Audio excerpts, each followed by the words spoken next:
It comes every night without fail.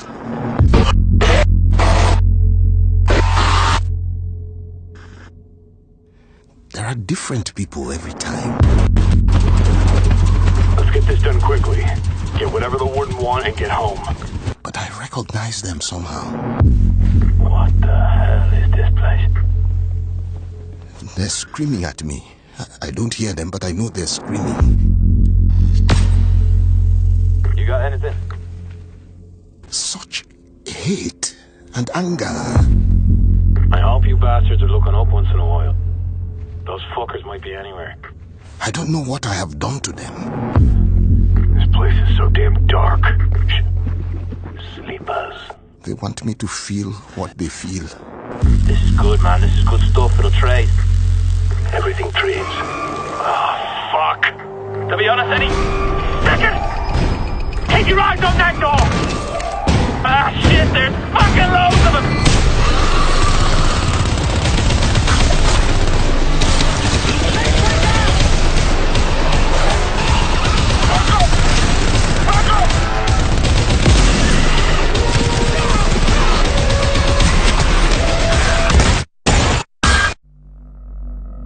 Then I wake up. I'm not sweating or screaming. I'm perfectly calm. I just open my eyes and I'm awake. And it's not a nightmare. It's just part of me, who I am. I don't fight it. I just live around it. What the hell?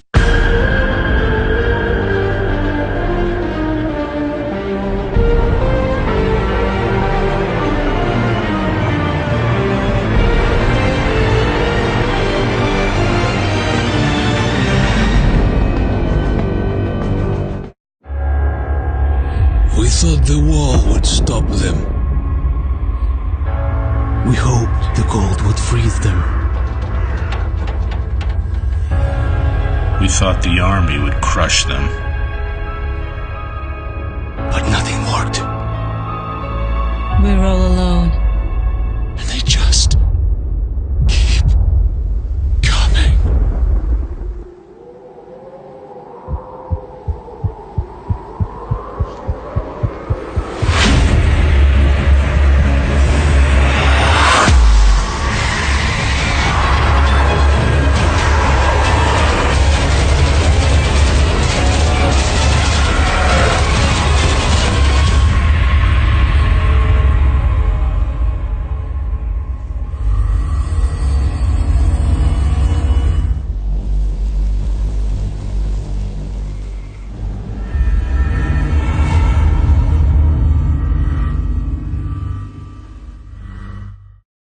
How will you choose a place to call home?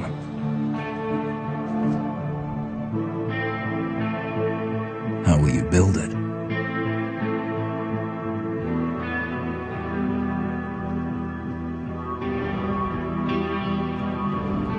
Work together to defend it from the terror just outside the walls.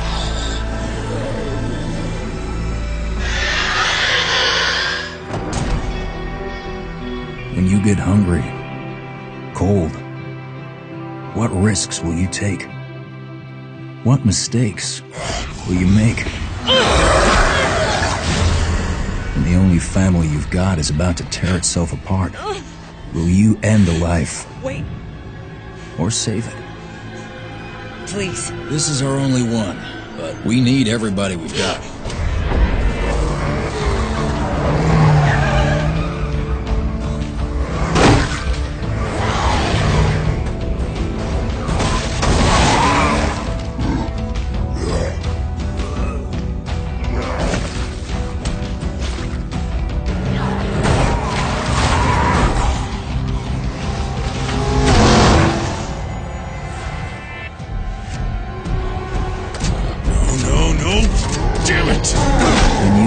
Too deep and realize no one gets a second chance. No!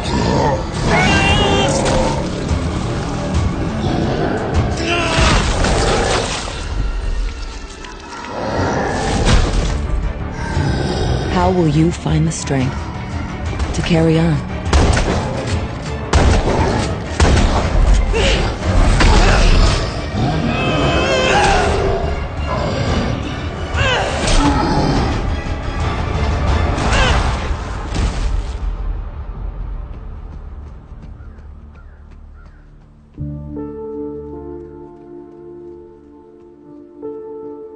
in this world of the living and the dead. How will you survive?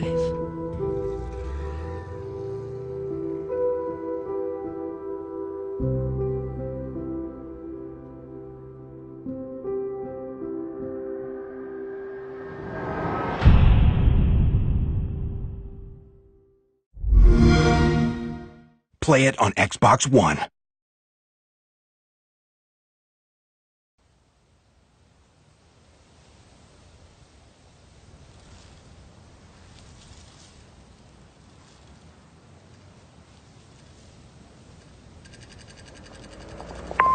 Yo, bro, why don't you pick up some groceries on your way back, alright? We're running kind of low, and don't tell Mom, alright, but I'm broke. Son, while you're living in D.C., we have to set some ground rules when your brother comes to stay with you. I've been patient with you, Aiden. We need those schematics by 10 a.m. tomorrow, or else we need... Mark, it's your responsibility. Come on, Aiden. Aiden, this is your mother. Pick up the phone. Aiden, pick up the phone, man. Aiden.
Yara!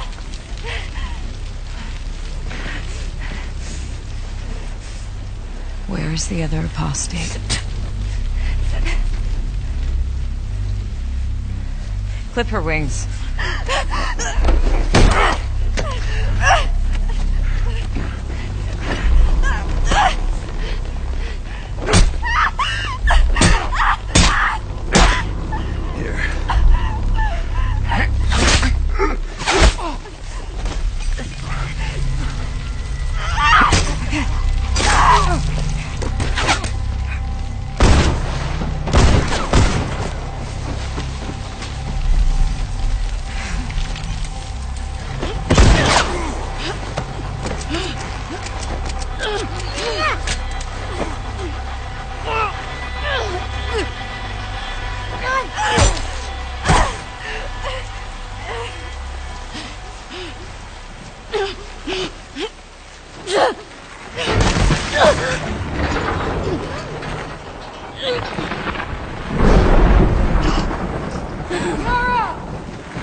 Yara.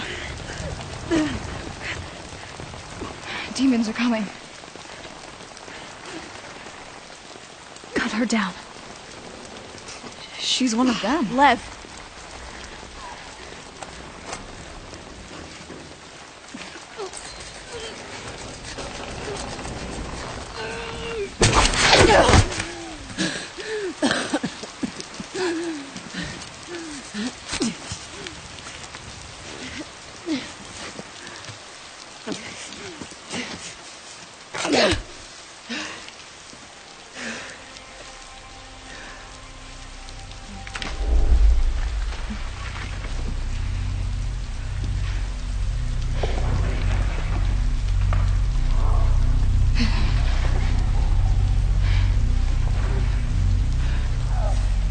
Watch your backs.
Trying to accomplish this year. Yeah, I mean, the most obvious difference so far is the last one was nighttime during the rain, and this is daytime during the snow. Yeah, and that and it's not just cosmetic, and I think that's one of the things we really wanted to emphasize. Because this time we're showing sort of a day in the life of Deacon. You see, he's on the drifter bike here. We wanted to show a little more of the bike riding and how the weather can kind of impact that. So we have this drifting mechanic, right? You see him kind of slipping and sliding around a little bit. Changes the handling of the bike. That's really interesting. Now, there were wolves there last time, John, and these wolves would pursue you down this road, and then Deacon had to turn his back, shoot a wolf, and he got clotheslined right up there, didn't he? Yeah, exactly. So this time you see that he wasn't being chased by the wolves. That's a dynamic event that can just that can happen or not. It just depends on when you're playing the game. Interesting. And this time Deacon saw the ambush and he was able to avoid it. So he kind of comes up and around and behind them. So does weather impacts whether these creatures show up or not in daytime, nighttime, all that stuff? Yeah, absolutely. So especially the freakers, they come out. They're mostly nocturnal, but they will come out as the weather gets colder. They become stronger in the cold. Right. And so that will, again, kind of change up the way the game plays. That's very, very... I kind of love that you decided to do this as a demo, to show two completely different iterations on the same exact mission in the game. Yes, exactly. So we wanted to have, the job is basically the same. Deacon hears that his buddy's in trouble, rides out to save his life. And, as you can see here, this is a completely different experience from what we showed in the first demo. In the first one, Deacon gets clotheslined, and it sounded very painful, by the way. Oh, speaking of painful, okay, so the combat in this game is fairly brutal. John, you want to talk about that a little bit? Well, we just wanted to make it as realistic as possible. So, yeah, we're not holding back on that at all. And Sam's done most of his own stunt work for this. And I can tell you that when we're on the performance stage and we're capturing that stuff, we just try to keep it real, right? Right. Well, right. There was sort of a decision made at some point. What I've been on the project for 2 or 3 years now. Yeah, I think 3 years. And so early on, I think there was a more. What were we? It was more Kurt Russell and sort of a two-fisted thing, and then it turned into, hey, let's take this quite seriously, and what that required is a lot more taking this combat stuff and showing the horror of the violence that happens and it were this type of circumstance to take place. I mean, realism, weirdly enough, is the thing we keep going back to when it comes to the, not just the stunts, but also the performance style. I think, you know, it was very important that it doesn't seem like a bunch of actors, you know, saying lines. It was all very incidental. And we wanted the world to sort of reflect that as well. So you saw there that, you know, Deacon broke into that emergency vehicle and found some supplies. So this is what we're calling our survival vision. So you saw that earlier when he was looking at Manny's bike on the ground. And it's just kind of a way of seeing tracks in the world and sort of imagining what might have happened. And here I just wanted to point out that you're seeing in this part of the demo that there are freakers there. There weren't there before because it wasn't snowing. It was, you know, and it was getting lighter out. It wasn't getting darker like it is. And so, you know, it changes up the way you can play through the level. And what is this? So, we call this the meat wall. The meat wall. Yeah, and it's not just there, you know, to, you know, make the guys who put them up to seem evil. They're there for a purpose because, again, freakers are living creatures. They eat. That's their primary thing. They want to eat. And so you hang these dead freakers up, and it, you know, and anybody.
We've been on this journey with Clementine since 2012.